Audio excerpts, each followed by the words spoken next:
Hi, welcome everybody. I'm here on a call with a friend of mine named Melissa, and today we're going to go over a past life reading for her. First, we're going to talk about the purpose of this reading. So, a past life reading through an astrology natal chart is going to be the first thing we're going to go over, and I'm also going to talk about how to incorporate a shamanic journey for added intuitive information to benefit the reading. So first of all, why do we do a past life reading? It's not really just to find out all the cool things we did before we came here. It really carries an energy of karma that you carried over with you from past lives that you're still looking to heal for some reason. So it's important for healing purposes. It's really cool to find out who you were, but it doesn't always have to be so specific to, you were Cleopatra in Egypt, and you might carry the energy of a queen, but it doesn't always mean you're exactly that person, even if it's coming up from the reader. So you remember, keep in mind that we're talking about the energy of a situation or a person that you were, it being more important to the purpose of the reading. That makes sense. So yeah, that's one thing that people start to confuse a little bit, or with their purpose, or how they go with the information that they get from the reading. So astrology, in a natal chart, you use the birth chart for many different reasons, but for the purpose of a past life reading, you can gather so many different things from each point that it begins to get a little bit confusing. So what I do is I use the shamanic journey specifically to go into a trance state, to enter a non-ordinary reality, to receive healing techniques and specific information about the past life that I might be picking up on in the natal chart. So it helps me connect with spirit helpers and guides, and also see images and hear things specifically to that person's life that's coming up in the chart. One of the main techniques that I use is from Stephen Forrest. So Stephen Forrest is an evolutionary astrologer. Cool.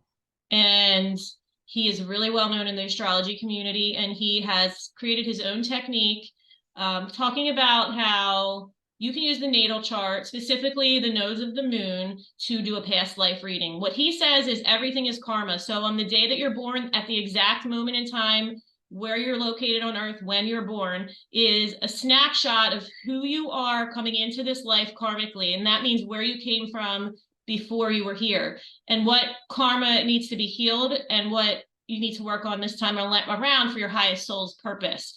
So the nodes of the moon are what he considers to be the most important part of this reading. So here we have a picture of what the nodes are. So you have the Earth's orbital path around the sun, and then you have the moon's orbital path around the Earth. So the points where they intersect are called the nodes. And this is what he's talking about as being really important in determining this past life karma that you come in with. These are imaginary points. They're not really out there in the sky, but when you do a reading, they really make a lot of sense. There are some other things that are points that I consider when I'm doing a past life reading, like the placement of Chiron, Saturn, Black Moon Lilith, the 12th house, the 4th house, and the moon. So I will be going a little bit further beyond just Stephen Forrest's technique. Okay, so now we have a picture of Melissa's natal chart, and I'm going to start going over some of the things that came up for her in the natal chart portion of the reading, and then later we're going to get to the shamanic journey part, and you'll see how all these different pieces tie together. So the first thing that we're going to look at is her 12th house. So over here is the 12th house. Melissa, can you see my little pen thing there? Uh-huh. Okay, it's the 12th house ruled by the sign of Libra. So this tells me that in a past life, because we're talking about the 12th house, it's often the house of the unconscious mind, which connects to our past lives, dreams, psychic abilities, places, things like that. So a lot of times the 12th house does speak to your past life karma. So Libra means that in a past life, there was an unconscious need to please people, to appear reserved or have good taste. It could have been an artist because Libra is ruled by Venus, and that's also the planet of creativity and artistic talents. So I'm getting that she could have even been well known because Venus is in the 12th house or in the 10th house of public image and career, in the sign of Leo, which is kind of like, hey, everybody, look at me. She could have been at some point well known or had a famous family, had a bit of prestige. She lived a good life, materially speaking. But it also feels like she was a woman in this life, and we know women in the past were not always treated with the best respect. So it's good to keep in mind that she had to kind of keep up an image. She was a woman, and there's probably something to do with partnership because we're in the sign of Libra, and that is a crucial partnership planet. But we also have in the 12th house Mercury and Pluto. So if we're looking at Mercury, we would talk about your mental capacity, your mind, your ability to communicate. It could indicate really great skills there, but somehow it was hidden. Because it's the 12th house, things remain unseen and unheard. And we could also be looking at Pluto in terms of transformation and making a big impact and change throughout your life, somehow changing yourself and others. So if there's anything to comment on that, Melissa, you can feel free to jump in at any point. Okay. That's really cool. I'm jotting all this down. Well, Okay. like art is my thing. So I've Right. always been drawn to the color purple. Isn't that like regal? Like that's always been my Yep. favorite color. I'm Completely. obsessed with anything royalty. So, like, do you follow Watch the royal all the family at royal all? shows. Yep. So I feel like this is where it kind of comes in and you can make connections with the things that you're passionate about or the hints that you feel like even if I mention something about the relationship with your mom, you could say, oh, you know what? That makes sense. So Okay. things will come up that make sense and connect, and then you'll see the bigger picture. And sometimes it takes a really long time to make the connection. So it's a slow process. Um, so then we're looking at the fourth house over here. And this is Okay. really important because you have the South Node there and the IC there. So the fourth house is the house of our roots, our inner child, wounds that often come from lives in the past that we're meant to heal this time. It is ruled by Aquarius, which is the sign of the rebel, the outsider, the outcast, someone with revolutionary ideas or genius ideas who was not necessarily accepted, or you could have been someone who brought in advancements in technology or the way that people connect and interact with each other. You were kind of like ahead of your time. And this is important to consider later when you see what the journey ended up giving me. And by the way, I did the journey after the chart, so it's really cool to see how the pieces fit together. Okay. With the IC here, this is an indication of your inner world. Often comes from childhood, the way you were treated in childhood, and we know that in the inner child or our childhood experiences in this life, so many times comes from a past life. It's almost like you die and you keep rolling into the next life, kind of feelings Right. coming with you. So it's even more important just the fact that you have the fourth house, the IC, and the South Node all there. So it's a really important energy to work on and heal. The next Okay. thing I like to look at is the moon. So we have the moon in the eighth house ruled by Gemini. And the moon can be a connection to your mother in this life, meaning that your mother in this life could have been with you in a past life. And there could be some kind of trauma or a negative relationship or something that needs to be healed because we're talking about the eighth house. The eighth house can represent those things. It doesn't have to, but it can. So there could even mean that you're here to heal trauma from your mother line. And what I mean by that is if you have a history of abuse in your family through your mom's gender or her lineage, perhaps now it stops with you and the way that you change the way you raise your children. Does that make Oh, sense? yeah, 100%. Okay, that's good to know. Okay, Like so scary girl. Yeah, what's that? definitely. Yeah, like history, like yes, with her family, with my childhood, and yes, Okay. definitely. So that is a big connection, and it probably indicates that you were with her in a past life, and there is still a karmic connection to you guys that needs to be worked on.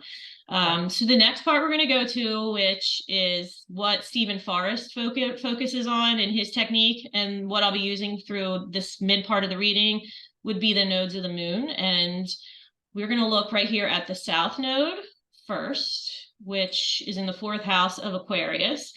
And the South Node is where you're coming from. So you have already mastered this energy. You have already mastered this fourth house Aquarius energy, and it has become a crutch for you now in this life to the point where you rely on it, and you're meant to move on. You're meant to move on to your North Node, which is up here in the sign of Leo in the 10th house. So let's talk about what these two different signs and houses, or two different signs, two different houses mean in terms of where you're coming from and where you're supposed to be going.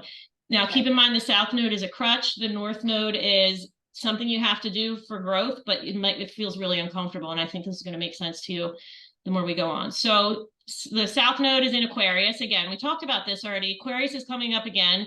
The rebel, the awakener, the outcast, the black sheep, the revolutionary thinker, or someone who's challenged the status quo. The fourth house is tied to family bonds. So in some aspect in a past life, you were challenged by your family's limitations or what was expected of you and how you're expected to act within that family unit. So you broke out. You were the rebel in some sense. Then when we look at planets conjunct the south node of the moon, we have the IC, which we talked about as being your inner life from this world. Conjunct just means that it's right here next to it. And that's further carrying in more meaning to this placement. So again, it just says double whammy. You feel confined by your family, and there's a need to heal this relationship, and it comes from the past. This is another indication of double whammy. You need to heal your inner child. So do you have anything to add there, Melissa? Yeah, remember I told you I did an inner child meditation and I like woke up hysterically crying. Right. So yeah, I definitely need to do more of that, obviously. I would say that's 100% right. And you should take it slow. And maybe even if it's like once a month or every 2 months, revisit the meditation, but give yourself time to process from it. But also notice how your interactions with your family, where you in your household now, and in your parents and your siblings changes over time too, because you might notice yourself reacting differently as the healing goes on. Yes. So when we continue to talk about the South Node, we're also going to look at the ruler of the South Node. So the ruler of the South Node is Saturn, which is up here in the 11th house of Libra. Again, you have so many Libra connections, and so much comes up around your relationships.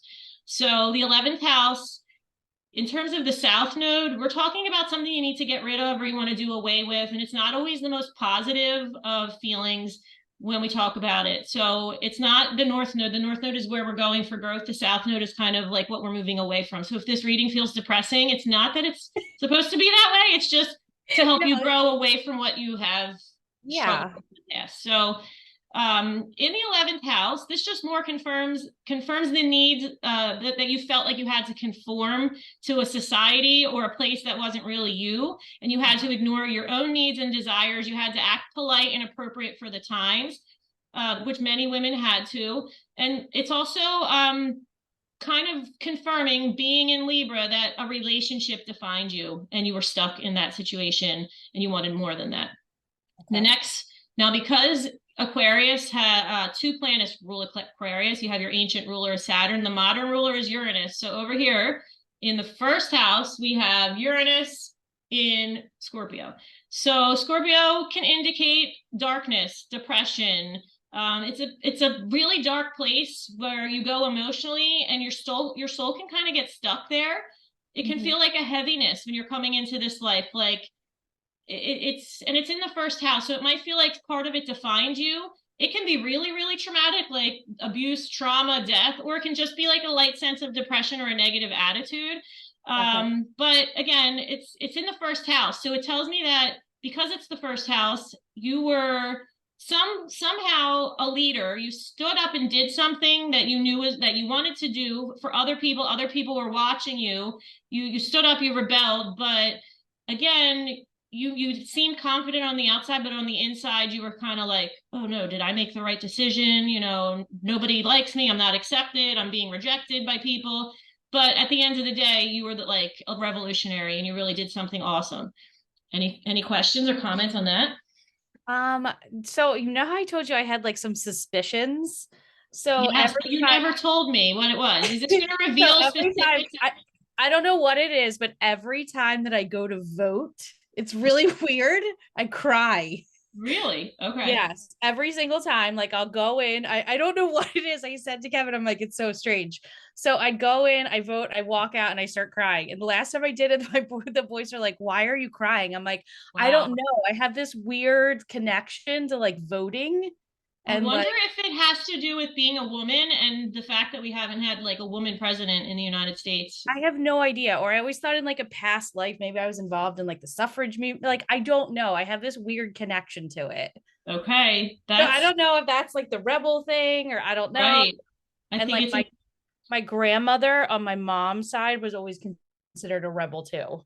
Like okay. she did all of this stuff. She was like way into like astrology and spirituality, like back in the 60s, that like way That's before. amazing. That is awesome. And you perhaps you're here to carry through her like what she didn't accomplish. You Yeah. know what I Like mean? I And was that I very didn't like spiritually connected to her. wow. When did she Yeah. pass? When I first started teaching, so like almost like 16, 17 years ago. Okay. Wow. I didn't know that. That's really cool. Yeah, and I have all these like weird connections to her too. Like I definitely feel like she visits me from time to time. Ooh, I love it. Yeah. We'll have to dig more into that one. Yeah. Okay, so moving on to more planets opposing the south node we have up here, which I covered up with my blue already very much, is Venus.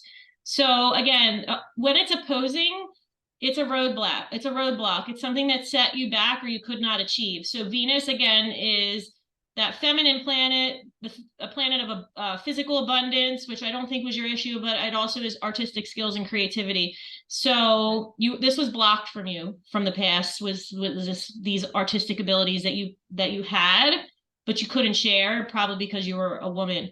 Then you also have the square to Mars over here in the first house, Scorpio. And this could indicate that you were shamed for your decision, something that you did that created a lot of shame, or made other people angry at you, or made you resent other people.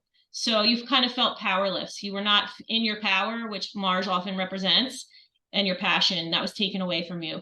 And then we also have the square to Uranus, which I already highlighted, and it's Okay. really hidden up now. This could mean you were abandoned. People did not, in your birth family specifically, because when we go to, oh, you were abandoned, your family for some reason didn't accept you because of a decision you made. And it's also opposing the MC, which is up here, again, really hidden by my pen tool.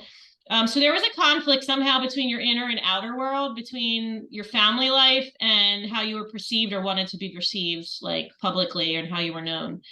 But there were not everything was like so awful.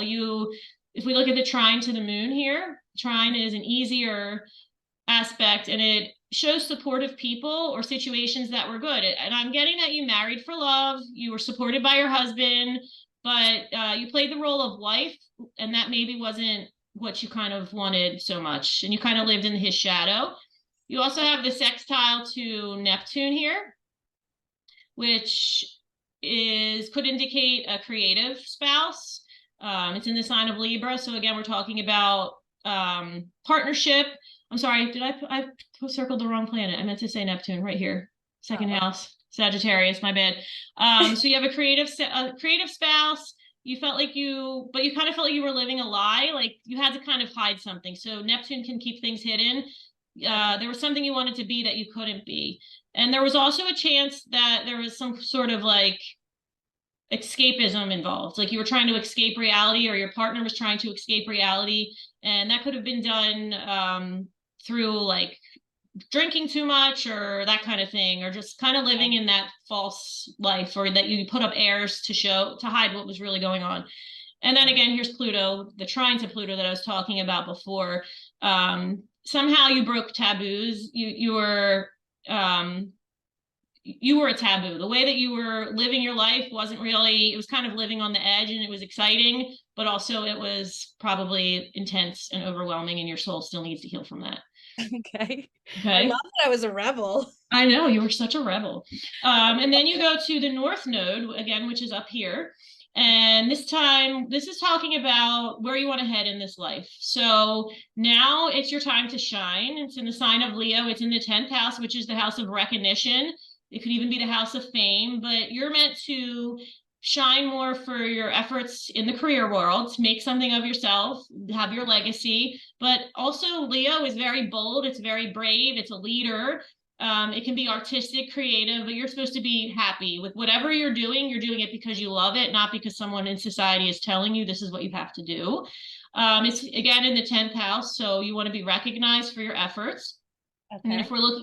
we're looking at what is conjunct the North Node up here, the first thing we have is Venus. So it's time to create your creative or claim your creative voice or what you truly value and do that in life with your career and what you're leaving behind for the world. So it's really important for if you're stepping into your soul's growth, is to be doing something that matters to you. And it could be involving something creative.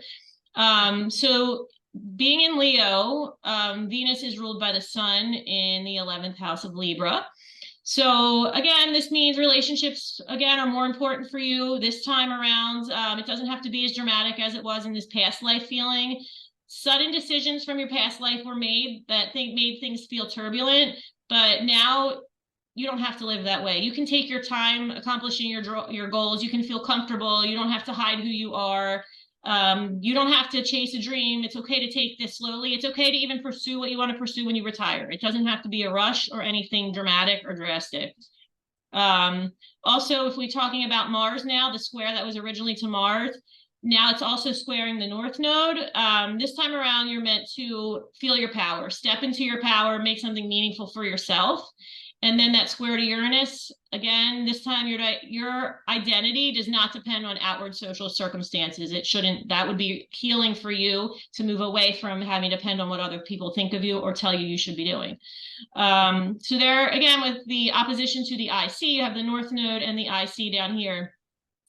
There should be a balance between your inner motherly and life as a wife versus your career. You don't have to choose one or the other. You don't have to sacrifice and be a housewife or a mother. You're basically balancing everything, and there's a better way to do it than you did before. Okay. Anything else to add? Oh, I love all of this. It's all so Okay. true. So I do have a plan. I told Kevin, like, when I'm done with teaching, I want to do something creative. I said that so many times, whether it's like interior design, like that's the plan. And I love that because you're in Leo, which is a creative expression. Like, hey, look at me, I'm bold, I'm doing what I want, I'm happy doing it. And you're with Venus there. So that is the sign of creativity. So I really think that would be really good for your soul's growth to pursue that. Okay. That is like Yeah, right in I the told him, chart. I'm like, I want to do like an unpaid internship for like someone when I'm done. Like, Yes, it would do be so it. fun. That Yeah. is your soul's highest potential. So you should go for it. Okay. Um, so then again, with the trine now to the moon, it was a sextile before or I'm sorry, it's a sextile now. It was a trine before. You're walking away from excessive demands placed on you by others, especially your family, whether it's your birth family or your current family, and you're stepping into what's important to you. The trine here to Neptune, again, you're creative, you're a visionary. This time you're not living under someone else's vision or dream for you. You are that person yourself. So even if you're getting more creative in your teaching career, that could also work. And the sextile to Pluto is, again, you're not breaking taboos anymore. You're living in a time where it's safe to step out and be exactly who you want to be, and you don't have to hide. So this is going to make sense in a little bit when I explain exactly how the life came up to me. Cool. And then Saturn, back up to Saturn here, is also representative can represent karma in your chart. So Saturn is the sign of karma. In Libra, it could be you again trying to fit in, or where you tried to fit in but you felt like an outcast based on your past life as a woman. You kind of rebelled against something and you felt like an outcast, where you were supposed to conform and you didn't. So we'll think this is just more confirmation to the story I'll tell you and to everything else we're picking up on in the chart. And Okay. Chiron is the wounded healer. It's in the 7th house, which is the house of relationships. So I can't express how much relationships and the way you see yourself and how you see yourself or how you think others see you is really important to your healing. And Chiron can be a wound that comes from past lives, but you feel like you never truly fully heal it. And that's part of the acceptance and in the healing is just saying, this might be something I always feel underneath it all, but it's going to be okay. And there's ways to work with it, and you can actually help others too. Okay. And the last thing, which isn't in this natal chart, but I have it from another program, is Black Moon Lilith. And you had Black Moon Lilith in the 12th house of Libra. So again, another Libra placement, another wounding that's coming around relationships. So the 12th house, so many times Lilith in the 12th house means these wounds come from the past life. It's been with you for so long. It's so deep. And you don't even know it's there. A lot of times it's other people who know you really well don't even know it's there. And it's all tying back into this feeling of being in partnership with others and feeling like you need to please somebody else, but then going back and forth between trying to fulfill your own needs and then trying to please someone else and having this constant guilt. Like no matter what you do, it's not enough for helping other people. Like you want to do more and more and more. And then you're like, but wait, I have to set my boundaries and my limits. I can't do that. So true. Yeah. And I know this just from knowing you when you try to help so much and then you're like, I feel so bad. It's like, you don't have to help too much. I think the key is balance. Like I'll help some people, but I'm also going to help myself and not feel guilty about it. And I think that's the part that comes from the past life where you don't know why you do that, but you do. And it's hard to heal. And I think because it's in the 12th house, pay attention to doing dream work. You can even do a dream journal, get past life readings like you are now, but even like a past life hypnosis session, I think would be really helpful. Okay. Yes, I'm a chronic apologizer. I always want to make things better. And then the lady that I was doing Reiki with told me the same thing, that I don't do enough for myself. Oh, we are now going to go into the shamanic journey part of this reading to see how we can get more details about her past life and how this story relates to the nodes that we were talking about. So in a past life, or when I first went into the journey, I saw you riding a horse in the countryside. I'm going to try to screen share. So I love horses. I'm obsessed. You do. Yes. That is also awesome and crazy weird. Sorry. Yeah, I just looked up a lady that does Reiki with horses in Doylestown. There we go. Yes, I'm obsessed with horses. Ever since I was a kid, I asked for a horse for Christmas every single year. I want to do Reiki with horses. There's a lady in Doylestown that does it. I'm just obsessed, like full on obsessed. That is awesome because now do you see it? Yes. Okay, so it was kind of what I saw was this English countryside, you on a horse. It was this huge grassy area. It was fenced in. I think it was around the 1600s. Okay. Your family was well off. Okay. You were forced into, so you had to keep up heirs because of your family status. You were forced to, you were trying to be forced into, your family was trying to force you into an arranged marriage, but you wanted to marry for love. So you rebelled against that. Okay. And you did end up marrying the person who was, the man of your dreams, or what you thought was the man of your dreams at that time. Okay. But your family did not accept this because that made them obviously look bad. Right. Okay. So I saw this kind of like this black and white picture of this woman, and it that a lot of times means that I'm going to go research something and I'm going to find a similar picture, and that's the connection.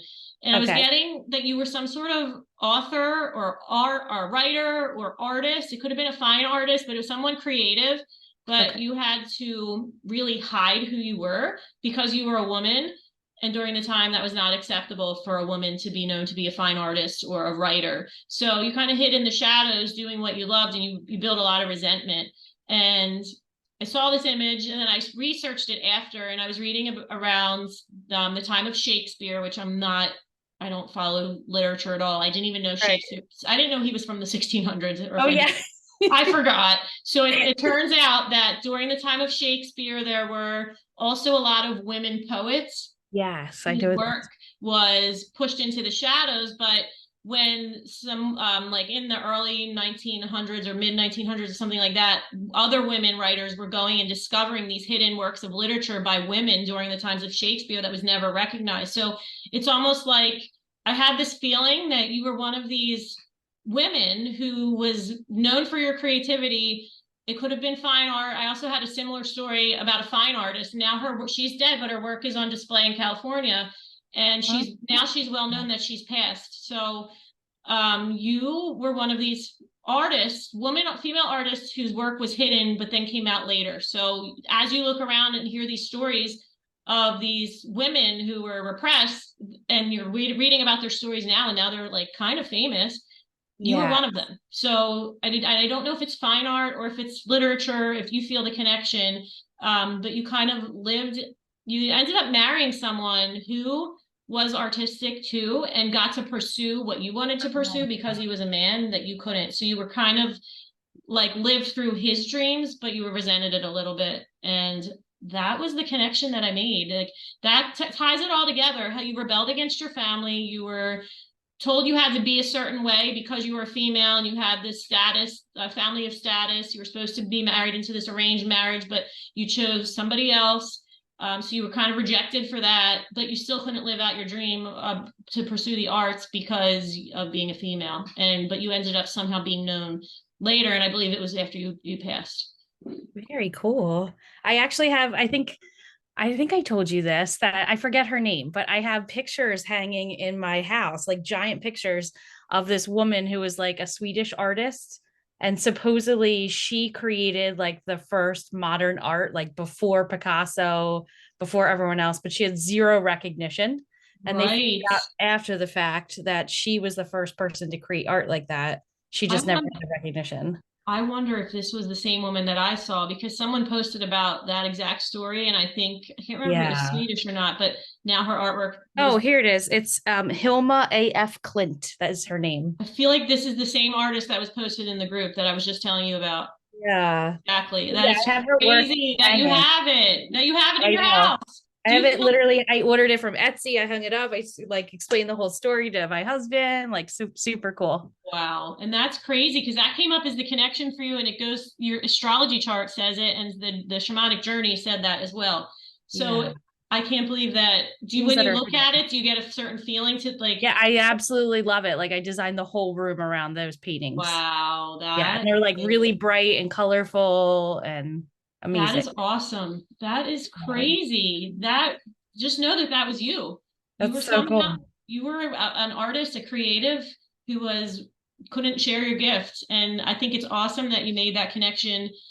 Yeah. Again, so much of the 12th house stuff you didn't even know. You just were drawn Yeah, to it's the crazy. Like thing. she was from the 1800s and I think died in like the 40s or something. Wow, And that's her amazing. work like just became famous recently. Right, and that's the same one I read about, and it's really cool that it's the same kind of story, and I'm sure there's many, whether it's a Yeah, fine artist or a poet or an author, the same story of women trying to be successful, but they couldn't be. And exactly. I think that's really cool. So, That's all. do you have any other like insight you want to add or things that you want to share or questions related to the reading? I don't think I have anything yet. I just have always felt this like fiercely female energy. Like Right. like my mom is kind of like that. My grandmother's kind of like that. My dad is always like says to my mom, "You raised her how you wanted her. Like she's just does what she wants." And like I I've always love felt it. that. So It's yeah. also Mars in the first house. Yeah, I've just yeah. And I just love like, my husband, he lets me be who I like he doesn't. I'm like, very woman Yes. power this. Like Good thing you married a Libra, right? I know, right? Yeah. He's totally cool with all the feminine energy. Oh, that's great. I love it. I'm so glad that this all makes sense, and it's really Yeah, cool. this totally all makes sense. This is amazing. So thank you, Melissa, for joining me on this call. It was great to have the opportunity to compare your natal chart with the shamanic journey technique and see how it both work together. They both work together and how we could connect that to a lot of things that you're experiencing in your life now. So just please take the time to reflect on this, see if anything else comes up. Remember, dream work is really important, and the past life healing, regression could be something, an avenue for you to pursue in the future. Okay. I love it. I'm on it.